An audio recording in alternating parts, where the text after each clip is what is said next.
장대장TV 시청자 여러분 안녕하십니까? 장대장입니다. 많은 분들이 궁금해하십니다. 과연 내년에는 집값이 올라갈 것이냐 떨어질 것이냐, 어떤 지역이 올라가고 어떤 지역은 떨어질 것이냐, 또 지금까지 너무 많이 올랐는데 그 이상 또 올라갈 수 있겠느냐, 많은 분들이 궁금해합니다. 저도 궁금합니다. 그래서 오늘은 2021년에 미래에 대한 집값을 전망을 하려면 과연 그러면은 과거의 집값은 어떤 요인들이 영향을 미쳤는지 한번 볼 필요는 있을 것 같습니다. 그래서 오늘 주택산업연구원에서 지난 10년간 아파트와 집값에 영향을 미친 요인들을 분석을 해 보겠습니다. 그리고 내년 집값은 어떻게 전망했는지, 또 그게 타당성 있는지 거기에 대해서 한번 살펴보도록 하겠습니다. 주택산업연구원이 지난 10년간 아파트 가격 상승 요인을 분석한 결과 수급 불균형의 가장 큰 영향 요인, 아파트 가격 변동 영향 요인은 수급지수, 수요 공급이 적게 되고 많이 되고에 따라 영향이 크다. 이게 가장 크다는 거예요. 아파트 가격, 매매, 전세가 아닌 가격은 이게 가장 크고, 그 다음에 경제 성장률. 아무래도 경제 성장을 많이 해야 집값이 올라가죠. 우리가 뭐 예전에 집값이 많이 올랐던 그런 시대, 90년대라든지 뭐 이런 시대, 우리가 올림픽 이후 가파르게 성장 했잖아요. 물론 경제 성장률이 코로나로 굉장히 안 좋았는데 왜 올랐느냐? 그러니까 집값이라는 것은 단순하게 한 가지만 볼 수는 없습니다. 복합적으로 버무려진 거예요. 음식으로 치면 짬뽕입니다. 짬뽕. 경제 성장률, 그 다음에 주택담보 증가율. 아무래도 주택담보대출을 많이 해주면 그만큼 집을 살 수 있는 기회비가 많기 때문에 더 많이 살 수밖에 없는 거죠. 그래서 우리가 정책에 있어서 주택담보대출을 LTV, DTI를 조정대상지역, 투기과외지구 다 조이는 거잖아요. 이런 순서였다고 주택산업연구원은 분석을 했습니다. 투기 억제론자들 주장과 반대로 다주택 비율이 늘어날수록 아파트값 상승폭은 낮아지고, 투기 억제론자들과 반대로 다주택 비율이 늘어나야, 집을 두 채, 세 채, 네 채 가지고 있는 이런 비율이 늘어나야, 많아져야 아파트값 상승폭이 낮아진다는 거예요. 이런 조사는 왜 나왔느냐? 최근에 1가구 1주택 정책을 펴자는 국회에 발의가 됐는데 과연 그게 맞는 얘기냐? 그건 아니라는 거죠. 전세 가격 변동 영향 요인은 경제 성장률이 첫 번째고, 전세 가격은 좀 다릅니다. 매매 가격하고. 경제 성장률이 첫 번째고, 금리 변화, 수급 지수, 주택담보 증가율 순으로 금리 변화가 상대적으로 크게 영향을 미치는 것으로 나타났다고 합니다. 이러한 영향 요인을 반영하여 내년 주택 가격을 예측한 결과 매매 가격은 전국의 1.5%고 수도권은 1.4%, 서울의 1.5% 상승 전망. 내년에도 매매 가격 상승한다. 전세 가격은 전국이 3.1%로 매매 가격의 2배, 수도권이 3.3%로 매매 가격의 2.5배, 서울은 3.6%로 매매 가격의 2.23배 상승하는 전망이다. 내년에 매매, 전세 모두 상승하지만 매매 가격보다 전세가 훨씬 더 상승한다. 전세를 구하시는 분들 굉장히 빨간불이 켜졌습니다. 결론부터 여러분들에게 말씀드리고요. 어떤 요인 때문에 그렇고 내년 집값은 어떻게 될지 한번 계속해서 보도록 하겠습니다. 아파트 가격에 가장 큰 영향을 미친 이 수급지수와 아파트 매매 가격 지수를 한번 살펴보도록 하겠습니다. 수급지수를 보는데요. 이 마이너스가 수급이 부족한 거고 1기랑 이상이면 공급이 많다는 건데, 수급, 그러니까 수급지수가 불안한다. 공급이 이렇게 부족할 때,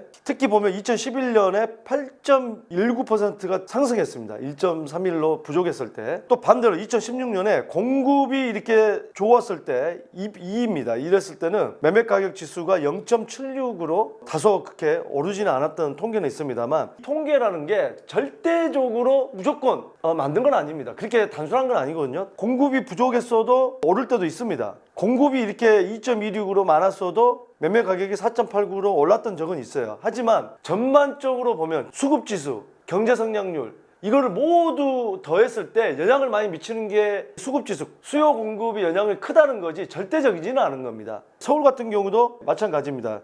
2013년도에 1.01로 1이 넘어섰는데도 지금 매매 가격은 오히려 공급이 이제 많았으니까 떨어진 거는 맞는데, 자 반대로 또 이 2016년도에 2016, 17년은 공급이 1.2, 1.1로 많았음에도 매매 가격은 3.25, 4.69까지 올랐던 게 있는데, 2018년에는 마이너스 1점이 넘어서 이 공급이 좀 부족한데 8% 정도 상승을 했고요. 2019년에는 여기도 지금 공급이 부족한데 1.11%가 뛰었습니다. 내년에는 지금 이제 올해까지는 4만에서 5만 세대가 서울 같은 경우는 입주를 했는데, 내년에는 반토막이 납니다. 내후년에는 또 거기에 반토막이 납니다. 가장 큰 영향을 미친 이 수급지수에서 계속해서 거의 50%씩 매년 이제 줄어드는 상황이 되기 때문에, 요거를 새로운 국토교통부 장관이 새로운 대책을 내놓는다고 하는데, 구정 전까지요.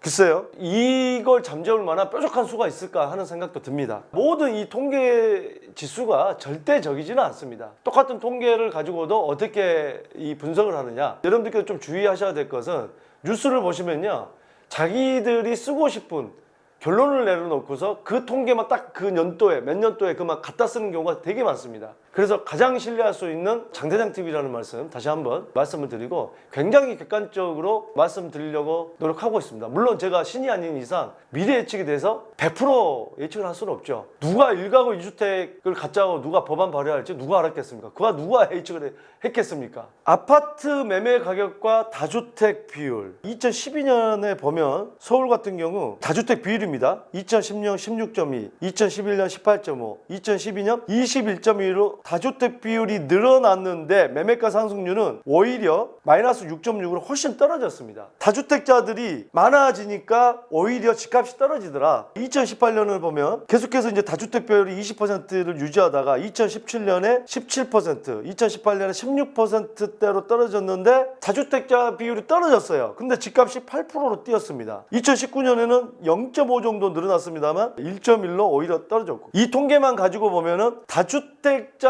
때문에 집값이 올라간다는 것은 일단 안 맞다는 겁니다. 다주택자가 집값을 올린다? 그건 맞지 않다는 얘기. 가장 중요한 것은 이 집값이라는 거는 다주택자들이 이 임대 공급을 하지 않으면 어떻게 되겠습니까? 이 집값이. 전세에 눌러 앉으려고 하시는 분들은 모두가 집을 살 수 있는 분들인가요? 그렇지 않죠. 그렇게 됐을 때 이 공공임대가 우리 민간임대에 비해서 훨씬 적고 전체 임대주택의 10% 미만으로 차지하는데 이 나머지 90%를 언제 다 공급을 하겠습니까? 그래서 이게 현실성이 떨어지는 거고, 주택산업연구원에서 이 통계에 나온 것도 있습니다. 다주택 비율에 대한 부분. 동구권 사회주의 국가들이 구소련 연방 시대에 1가구 1주택 소유 정책을 유지하다가 독립 후 차츰 시장 경제로 개방되면서 도시화와 경제 성장기에 주택 시장의 유통 가능 물량이 절대적으로 부족하여 매매가와 임차료가 급상승했던 현상에 대한 설명력을 가지며 계약 자유와 잦은 경기 변동으로 불안정적인 주택 수급 특성을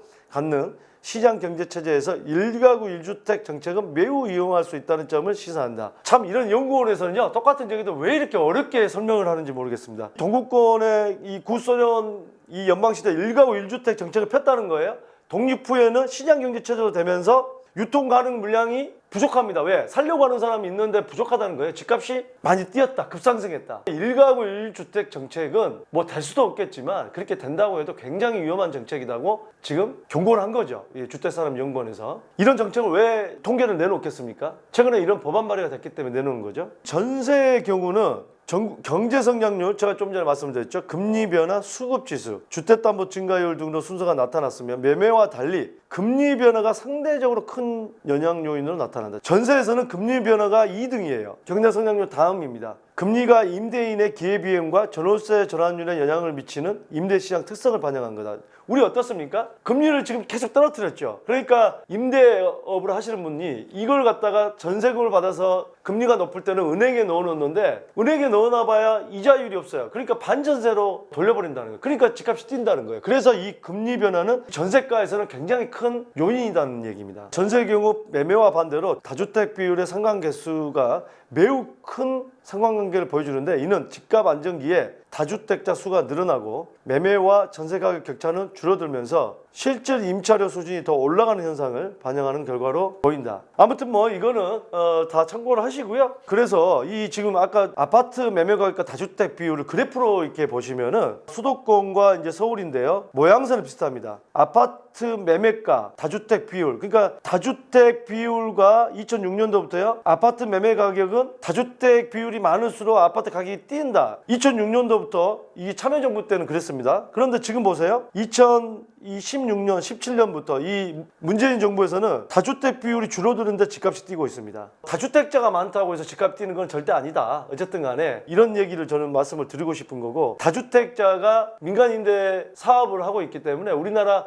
공공임대가 턱없이 부족한 그 역할을 해주고 있기 때문에 자꾸 다주택자를 옥죄어서 뭔가 집값을 잡으려는 것은 옳은 방법은 아니다, 이렇게 볼 수는 있을 것 같습니다.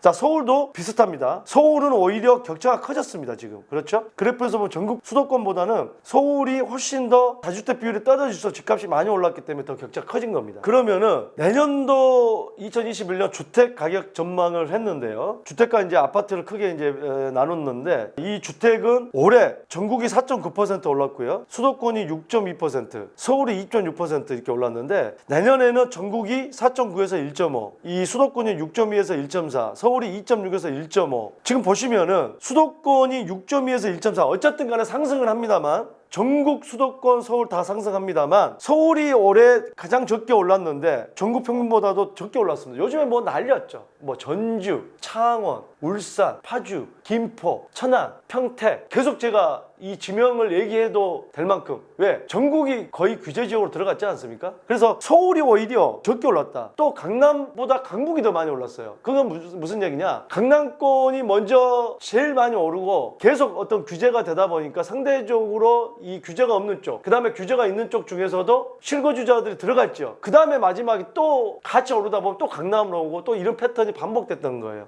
근데 보세요. 내년에는 올해 2.6을 가장 낮았지만 내년에는 서울 수도권과 비슷하게 오른다. 그것은 무슨 얘기냐? 똘똘한 한 채를 위해서 서울로 몰려드는 현상이 올해보다는 훨씬 더 있다, 이렇게 볼 수는 있을 것 같아요. 아파트를 한번 보겠습니다. 전국이 올해 6.8%인데 내년에는 1.8%, 수도권이 올해 8.6으로 아주 압도적으로 많이 올랐습니다. 거의 10% 가까이 올랐다는 것은, 집값이 8.6%라는 것은 굉장히 많이 오른 거죠. 근데 내년에 1.8, 서울이 올해 2.9로 가장 낮았죠. 근데 내년에 2.1로 오히려 아파트는 가장 높습니다. 그렇게 된다고 한다면 내년 아파트 가격은 굉장히 많이 높게 올라갈 것이다, 상대적으로. 이렇게 지금 보고 있는 겁니다. 전세 가격 지수도 한번 볼까요? 아파트 전세 가격 지수. 서울이 5.0으로 올해만큼 오른다. 전세값이 굉장히 많이 오른다. 이건 굉장히 위험한 현상입니다. 이렇게 되면 내년에도 이 서울의 전세값이 많이 오른다고 한다면 경기권의 집값 상승 요인도 있고, 또 반대로 경기권도 지금 뭐 15억대, 10억대 아파트들 굉장히 많기 때문에 오히려 서울의 집값을 이왕 이동이면 서울에 아예 사겠다고 하는 수요가 늘어날 수도 있겠다, 이렇게 보여집니다. 그래서 내년에 여러분들 지금 보셔야 되는 게 규제와 집값 전망입니다. 즉 내년 1월 1일부터 또 6월 1일부터 올라가는 거 제가 영상에 올려드렸습니다. 내년 6월부터는 종합부동산세 요율이 올라가고, 또 양도세 중과 요율이 10% 더 올라가고, 모든 세금 규제가 올라갑니다. 단기간에 매매하는 그런 비율도 올라가고, 분양권에 대한 주택수에 대한 부분도 취득하는 부분에 대해서 양도세에 들어가고, 이런 모든 걸 옥죄고 있는 와중에 여러 가지 수급 불균형, 그 다음에 정책, 임대차법, 이 모든 여러 가지 요인이 매매 심리가 올라가게 만드는, 올라가더라도 집을 사게 만드는, 순식간에 전세값이 너무 많이 오르니까 이제는 지쳤다 하는 수요, 집값을 정부가 25번째 정책까지 내놓음에도 이 집값을 못 잡는 이 정책은 더 이상 신뢰할 수 없다. 그리고 지금은 단기간에 떨어지더라도 중장기적으로는 어차피 서울 집값, 수도권 집값은 오르더라, 이런 수요들이 다소 비싸게 생각돼도 매수하려는 그런 심리 변화가 많이 일어났다, 이렇게 분석을 할 수가 있을 것 같고, 올해 30대가 주택시장을 리드했다, 가장 많이 매매를 했다. 그 다음에 40대, 이 30, 40대가 젊은 층이 가장 매매를 많이